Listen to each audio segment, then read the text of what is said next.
السلام علیکم ورحمۃ اللہ وبرکاتہ۔ امید ہے آپ سب حضرات خیر و عافیت سے ہوں گے۔ معزز ناظرین، آج کی ویڈیو کا اہم مسئلہ وضو کے تعلق سے یہ ہے کہ آج کل ایک دور ہے اٹیچ باتھ روم کا، یعنی غسل خانہ بھی اسی میں ہوتا ہے اور بیت الخلاء بھی اسی میں ہوتی ہے۔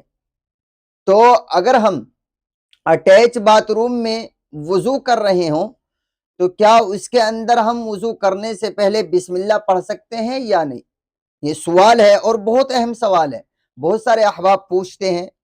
تو اس کا جواب جو شرعی اعتبار سے علماء کرام نے، مفتیان اعظام نے فقہ کی کتابوں میں لکھا ہے وہ یہ ہے کہ اگر آپ اٹیچ باتھ روم میں وضو کر رہے ہیں اور اگر وہاں نجاست نظر نہیں آ رہی ہے تو آپ اس جگہ جو ہے زبان سے بسم اللہ پڑھ سکتے ہیں، اور اگر نجاست ظاہر ہے، نجاست نظر آ رہی ہے تو آپ وہاں زبان سے بسم اللہ نہیں پڑھ سکتے، آپ کو وہاں زبان سے بسم اللہ پڑھنے کی اجازت نہیں ہوگی۔ ہاں، دل میں پڑھ سکتے ہیں۔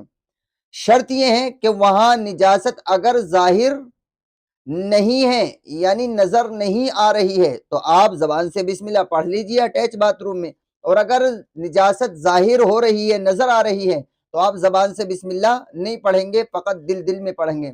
ایسے ہی وہاں بھی یہی مسئلہ ہے، جیسے غسل خانے کے اندر ہم نہانے کے لیے جاتے ہیں تو بعض لوگ سوال کرتے ہیں کہ کیا ہم جب وہاں غسل خانے میں نہانے سے پہلے بسم اللہ پڑھ لیں جب ہم وضو کریں؟ تو دیکھیں، جواب عرض یہ ہے کہ اگر سطر کھلا ہوا ہے، سطر یعنی ناف سے لے کر گھٹنوں تک کا، اگر یہ سطر کھلا ہوا ہے تو پھر ہمیں بسم اللہ پڑھنے کی اجازت نہیں ہے، اور اگر آپ کا سطر ڈھکا ہوا ہے یعنی لنگی پہن رکھی ہے یا کوئی اور چیز پہن رکھی ہے تو اس وقت ہم بسم اللہ پڑھ سکتے ہیں۔